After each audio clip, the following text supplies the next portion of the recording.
A little about me.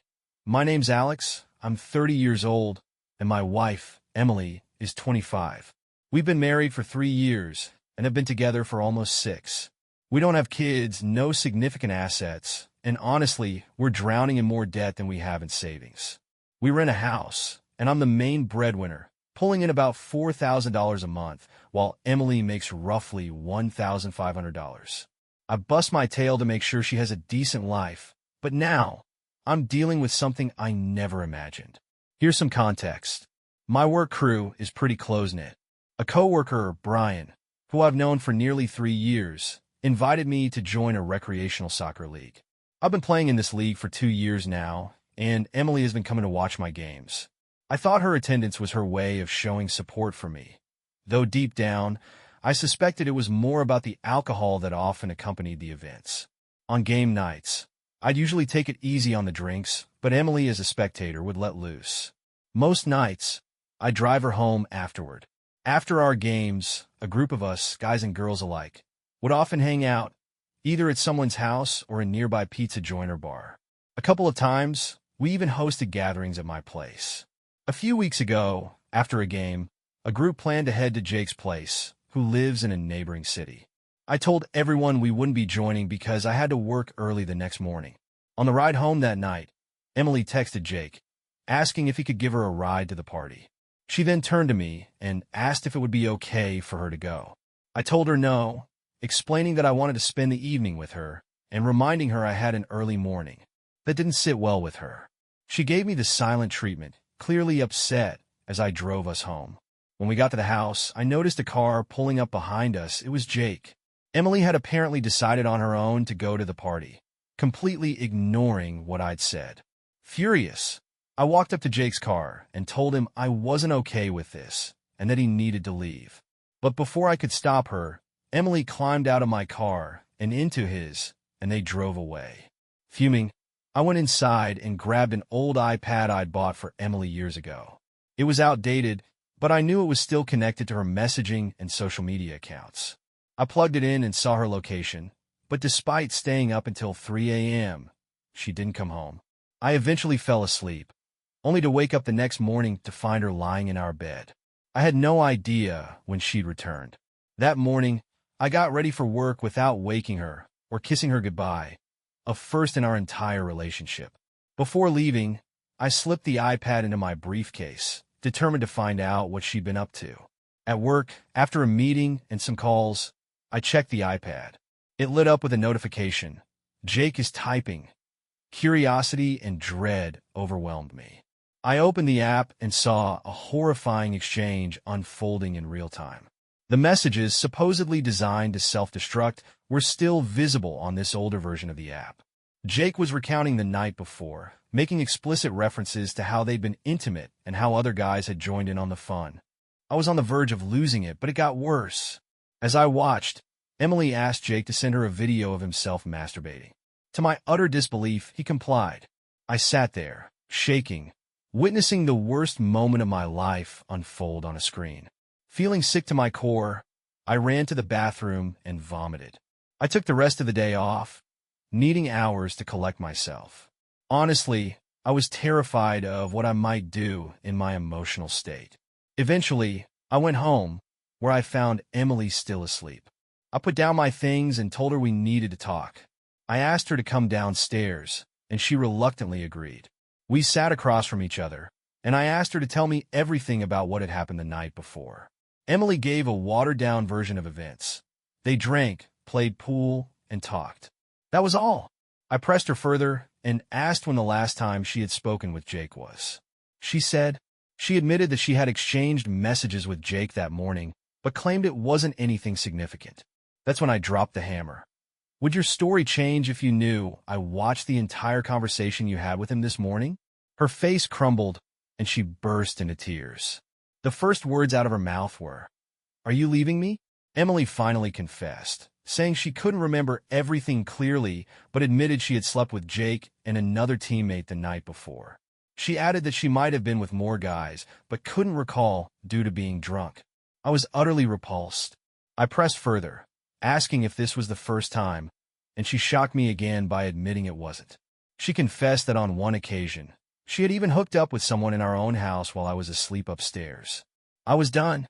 Numb from head to toe, I helped her pack a bag and told her to leave. She went to stay with her family, begging me not to tell anyone. Alone with my thoughts, I felt trapped in a nightmare. It's been 2 weeks since that day, and I still have no clue what to do. I can't imagine there's a worse D-Day scenario than discovering your wife was involved in a group sex situation with guys you've welcomed into your life, and then learning it's been happening for months. Emily now wants to blame alcohol for everything, promising to start attending AA meetings and insisting on couples therapy to work through this. It feels far too late for that. While she's broken and begging for reconciliation, I'm a mess, overwhelmed with rage, disgust, and even guilt. I don't understand why I feel guilty. I'm meeting with an attorney tomorrow to figure out my next steps. Deep down, I know leaving is the right choice, but it's so hard to let go of someone you cared for, even when they've done the unthinkable. I can't stop picturing her in those moments of betrayal. It's disgusting. She's repeatedly violated my trust, and I know I deserve so much better. But I keep questioning myself. Am I the bad guy for walking away? Is there even a way to reconcile this? To anyone who's been here before, please tell me I'm not the bad guy. I know alcohol isn't an excuse. Emily didn't just make one mistake. She made many over months and lied to my face. She's sorry now only because I caught her. If you're certain about divorce, follow through with the attorney and don't look back. Even if you could forgive the cheating, the lying and secrecy have destroyed the trust. You asked her what happened that night, and she offered nothing until you confronted her with the proof. That's not remorse. That's damage control. You deserve better friends, better support, and most importantly, better treatment from a partner. Speak to your family. They'll help you get through this. Unfortunately, this nightmare has spiraled into something far worse than I imagined. Evil might be the closest word I can think of to describe Emily's actions, but even that doesn't do it justice. I apologize in advance for the long update, but it's the only way to fully explain just how wrecked I feel. After posting, I took the advice of others and set up meetings with a few attorneys and a legal document preparation specialist to keep my options open. Emily had no idea I was doing this. In the days that followed, we didn't speak directly. She remained adamant about finally getting us into marriage therapy, something I had been asking for months before D-Day. She actually managed to secure an appointment, but it was scheduled for about a week and a half later. During that time, I became obsessed. I couldn't stop checking the iPad, which was still synced to all of her accounts. I watched every message come in and go out, combed through Facebook, Snapchat, everything. For over a week, I tracked her every move. I spent days scrutinizing every digital trace Emily left behind. Despite my obsessive digging, I couldn't find any new evidence of wrongdoing. For a brief moment, I allowed myself to think that maybe she was genuinely remorseful. Finally, the day of the therapy session arrived. We sat down with the therapist, who asked why we were there. I told Emily to explain the situation in her own words. She recounted most of it, leaving out a few details, but enough of the story was on the table. The therapist turned to me after hearing her account and asked, "How does this make you feel about your trust in her? How does it make you feel about your marriage?" I sat there in disbelief, shaking my head. Instead of answering directly, I said, "If I don't say this out loud right now, I'm afraid I never will. There's no coming back from this for me. This marriage is over. The vows have been broken, my trust is shattered, and the only thing left to do is to get a divorce." Emily broke down into hysterical sobs, but I continued. "I don't see how this relationship can be salvaged. The marriage is broken beyond repair. I meant what I said at the altar, but I can't stay true to myself if I don't recognize that this is over." As I spoke those words aloud, in front of her and the therapist, I felt an unexpected sense of relief. For the first time, I had declared the truth that I'd been holding inside. The therapist spent the rest of the session helping Emily understand that my decision wasn't irrational or cruel, but entirely justified given the circumstances. He also helped calm her down and suggested that we should stop seeing him as a couple. Instead, he proposed working with each of us individually to help us heal. He even mentioned the faint possibility of reconciliation years down the line. though I knew in my heart that was never going to happen. At that point, I realized I was stepping into a potentially messy and expensive legal journey. Living in a no-fault state, as the breadwinner, I knew that if things got contentious, it could devastate me financially. I've chosen to omit the details of this legal process until everything is finalized. It's too risky to share online right now. The key, however, is that I need to keep things as amicable as possible for the time being. Roughly a week and a half passed. By then, we had each attended at least one individual therapy session.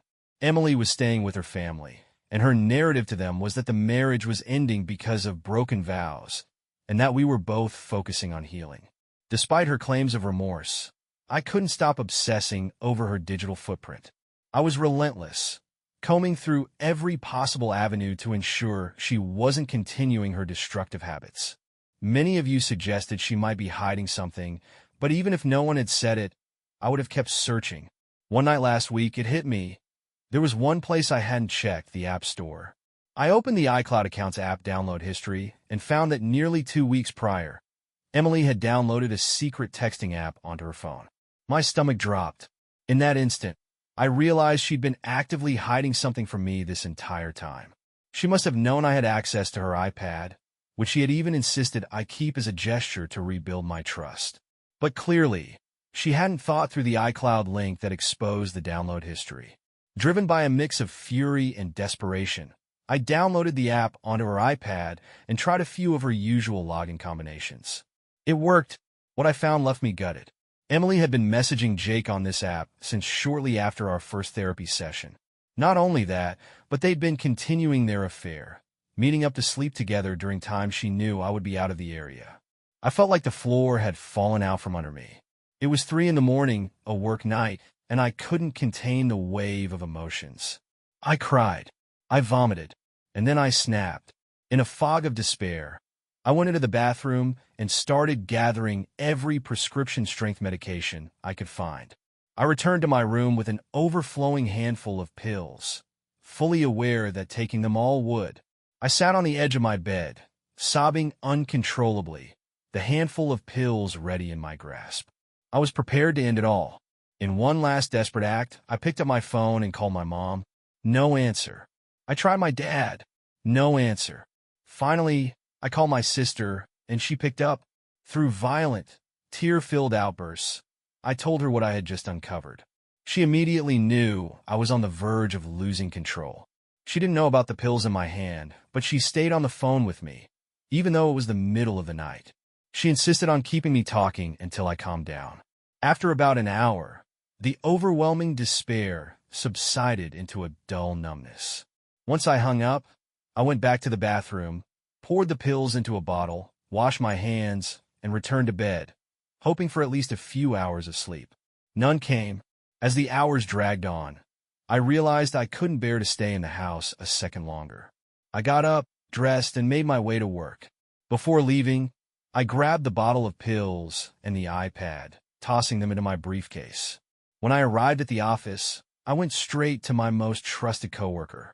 Without explaining too much, I handed him the items and asked him to lock them in his desk and not return them to me under any circumstances. No questions asked. He gave me a supportive pat on the shoulder, and I walked away. Now I had it. Undeniable proof. Not only was Emily a cheater, but she was a cold-blooded liar who had been deceiving me repeatedly and without remorse.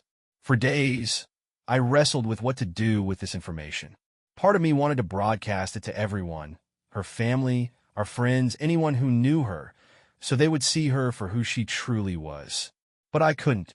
The divorce process was already underway, and there was still a window where she could choose to escalate things, making the proceedings ugly and expensive. So, I stayed quiet. As more days passed, and I ignored her texts, calls, and attempts to reach me, Emily finally showed up at my place to check on me. The encounter was almost unbearable. I kept my responses vague, trying to remain indifferent. But when she lost her temper and started yelling at me for acting weird, I decided it was time. I asked her directly, "Have you had any contact with Jake since that night?" "No," she responded instantly. "I blocked him on everything." I pressed again. "Are you sure about that?" She doubled down, adamantly claiming, "I haven't.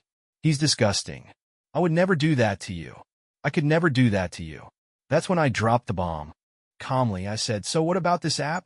And this video I recorded on my phone of that app, showing your conversations, the pictures you've been sending to each other, the plans you've been making to sneak around based on my daily schedule.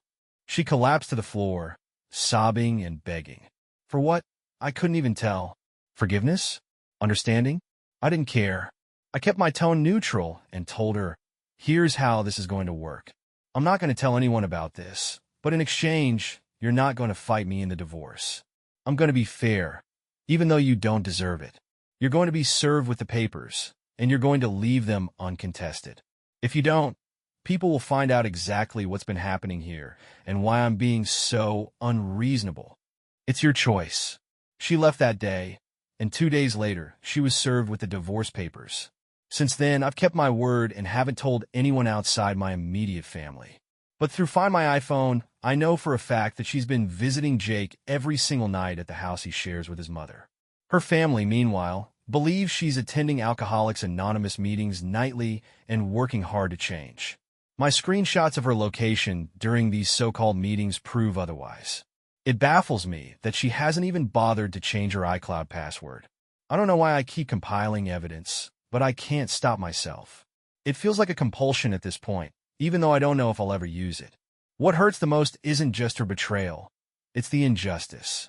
Her family sees her as someone working hard to redeem herself, when in reality, she's lying to every single one of them. She continues to play the victim while sneaking around with Jake, the same person who helped destroy our marriage. And here I am, sitting with a pile of evidence that could expose everything. But I'm forced to remain quiet, waiting for the legal window to close so she can no longer contest the divorce. The injustice gnaws at me daily, knowing that her lies continue to shield her from the consequences of her actions. While Emily gets to surround herself with her family, playing the part of someone who's on the path to redemption, I'm left to grapple with the reality of her deception.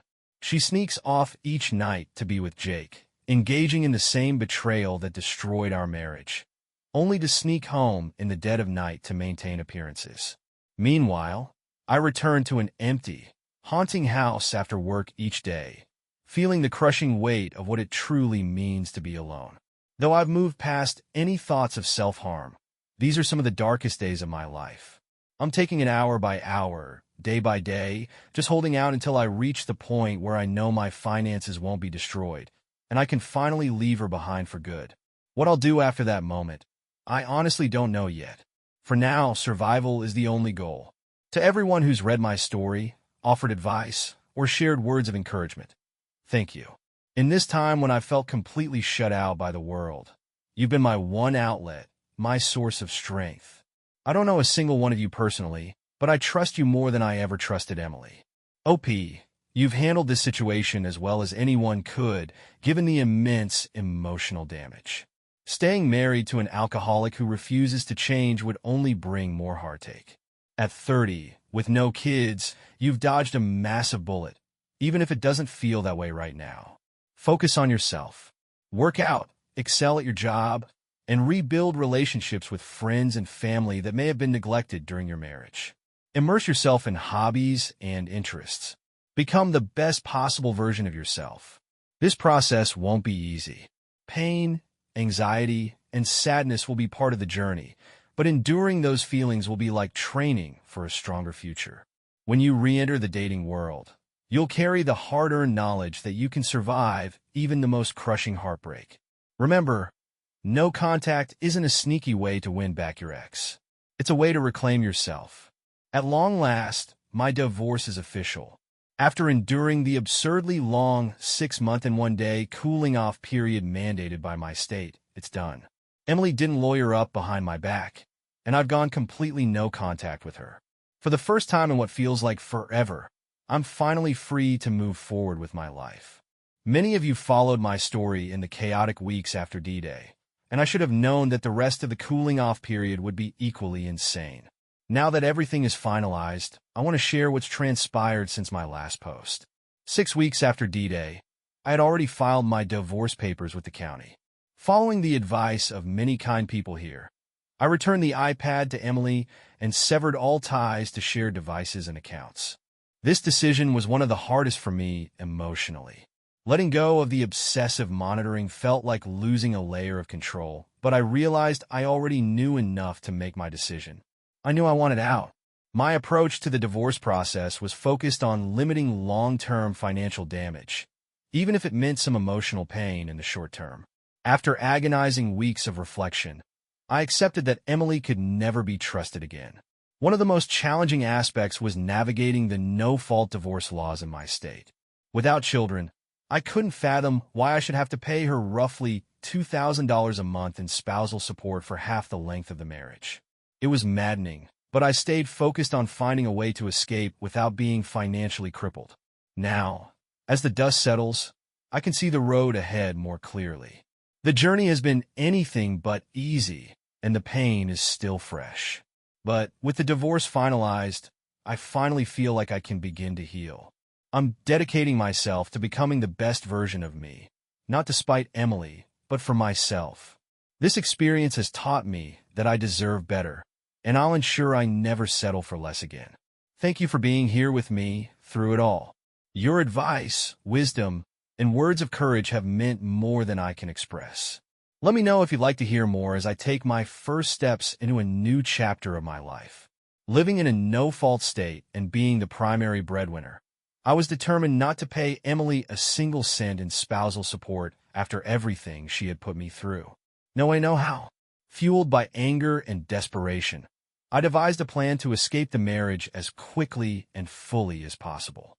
Looking back, I'm not proud of some of the tactics I used to navigate the divorce.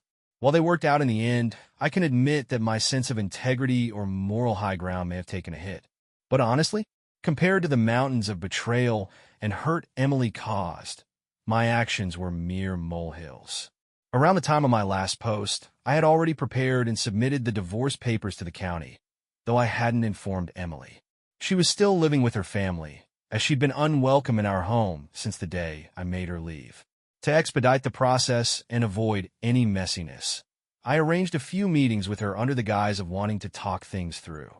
I told her I was willing to find a way to salvage the relationship, and even proposed a ridiculous idea. We should mutually agree to end the marriage and then start fresh by dating one another again.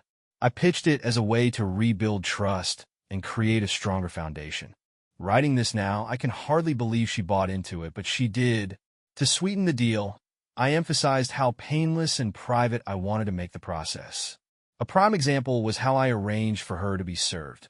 I invited a mutual friend over to act as a neutral third party during the handoff of the divorce papers. Emily signed the documents without even reading through them, sealing them back in their envelope. I doubt she ever looked into the details, trusting me completely. By design, the papers made no mention of spousal support beyond splitting the balance of our shared bank account, the single biggest concern I had. I wanted to avoid any chance of paying her a monthly stipend. For the first few months of the 6-month cooling-off period, I carefully played the role of a husband in emotional turmoil. I met with her about twice a month in public places, acting as though I was working through my feelings and trying to forgive her. Public settings ensured she couldn't make false claims about me, and I kept every interaction polite and cordial. During these meetings, I painted a picture of someone slowly coming to terms with the situation.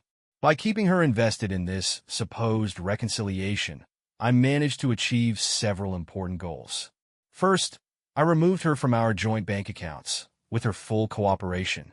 I framed it as part of my healing process and a way to create financial boundaries while we work things out. Next, I had her removed from the lease on our house, again with her agreement. Finally, I convinced her to move all her belongings into a storage unit. I told her that clearing the house of her things would help me feel less haunted by the past as I healed. Emily believed she was doing the right thing for us, which made these otherwise difficult separation tasks incredibly easy. In reality, I was laying the groundwork to ensure I could cut ties cleanly and permanently. This strategy carried me through 4 of the 6 months I needed to endure before the divorce could be finalized. Then, in early month 4, everything took another turn. I received a text from one of Emily's family members, the same family she was staying with. This person was aware of what had happened with Jake and knew the truth behind our separation. To maintain the charade, I had told her family we were still working things out. The text simply asked, "Are you still trying to reconcile?" I replied, "Yes, why?" What I received next floored me. A photo of Emily and Jake having dinner together at a restaurant in a neighboring city. The message that followed read, "This is happening right now." As fate would have it, this family member had been dining at the same restaurant and spotted them together. It was undeniable proof that Emily was still lying to everyone, including her family. She had continued her relationship with Jake while stringing me along with promises of change and commitment to our supposed reconciliation. At that moment, I realized just how deep her deceit ran. While I wasn't surprised, the audacity of her actions, carrying on with Jake so openly while pretending to care about repairing our marriage, still managed to sting. While out meeting coworkers for drinks after work, a family member spotted Emily and Jake together at a restaurant. That's when I made the mistake of letting my emotions get the better of me. I immediately texted Emily, asking if she could talk. She replied with yet another lie, claiming she was at an AA meeting and would call me afterward. Unable to hold back any longer, I fired off a biting reply. I didn't know they were holding AA meetings at restaurant name. Now, and that Jake is your new sponsor. That got her attention. She called me immediately, screaming and accusing me of stalking her. I responded with a string of choice words, ones this sub definitely wouldn't allow, calling her out for her lies and deceit. I ended the conversation by making it crystal clear that I had no interest in ever speaking to her again. Over the next 2 months, Emily and Jake's relationship, initially kept private, became increasingly public. I had already blocked both of them on all social media, but through mutual friends, updates about their status still trickled in. People started asking questions, curious about the guy Emily was now openly posting photos with. Whenever someone reached out to me for clarification, I told them the truth. It didn't take much to get the people I valued on my side. The support I received from friends and even some of Emily's family members was incredibly validating. Hearing others acknowledge how horrific her actions were gave me a sense of relief that was more meaningful than any part of the material division in the divorce. Finally, I had people I could vent to, and then I did. Most of the people who came to me had already confronted Emily in some way, asking about Jake. From what I gathered, she consistently downplayed the events, but never outright denied she had cheated. I made sure to fill in the gaps she conveniently left out. Almost all of our mutual friends and many of her closest relatives were shocked when they learned the full truth. Most of them chose to support me, and I urged them not to stir the pot until the divorce was finalized. As time went on, Emily and Jake became bolder in flaunting their relationship. Their pictures and status updates became increasingly public, and my phone wouldn't stop ringing with updates from friends and acquaintances. Eventually, I had to ask people to stop sharing their developments with me. It was still too painful to process. A particularly cruel blow came on Valentine's Day, just a few days before the divorce was finalized. 3 different people sent me screenshots of the same social media post. A picture of Emily and Jake embracing, accompanied by a sickeningly romantic caption about how amazing God is to have brought such a wonderful man into her life. She gushed about how happy she was and how she hoped Jake was the man she would marry someday. The post even included the cliched phrase, "Whenever a door shuts, God opens a window." It was nauseating. I couldn't help but laugh at some of the confused comments from extended family and distant friends asking, "Who is this?" and reacting with shocked emojis. I wish I could say that seeing them together doesn't bother me, but it does. Deep down, I still feel a sense of loss. But that sadness is overshadowed by pure disgust and regret. Not only for how Emily has acted, but for my own failure to see her for who she truly was all those years. Jake, I have no respect for him. He's despicable, but I don't waste my energy worrying about him. Karma will catch up to him eventually, especially now that he's tied himself to someone like Emily. Emily, on the other hand, feels like a complete stranger to me now. Knowing the truth about her has made it slightly easier to move forward. Finally, the date of the dissolution of our marriage arrived. Emily had not been served with any papers to contest the agreements we had made during the early phases of trying again. Her window to fight me for spousal support or any other financial gains had closed. I walked away with my entire 401k, no spousal support, no additional debt under my name, and most importantly, no further need to ever deal with her again. That evening, I blocked her number from my phone. The next day, 7 of my closest friends, 6 of whom had been mutual friends of ours, threw me a divorce party. They documented the entire celebration on Snapchat. It was cathartic and well-deserved. Naturally, it earned each of them a full social media block from Emily and some angry, bitter texts. Even her former maid of honor attended the party and has since cut all ties with her. There's one unresolved issue that's been gnawing at me. Back during my obsessive digging posty day, I discovered Emily had been sleeping with a man from her hometown. This man, an old flame, has a wife and child. I've been torn ever since about whether or not I should inform his wife. On one hand, she deserves to know the truth about her husband. On the other, the idea of being responsible for the potential destruction of a family makes me nauseous and anxious. I feel ashamed that I haven't acted on this yet, but I also haven't been able to rationalize the consequences of doing so. Any advice on what to do in this situation would be greatly appreciated.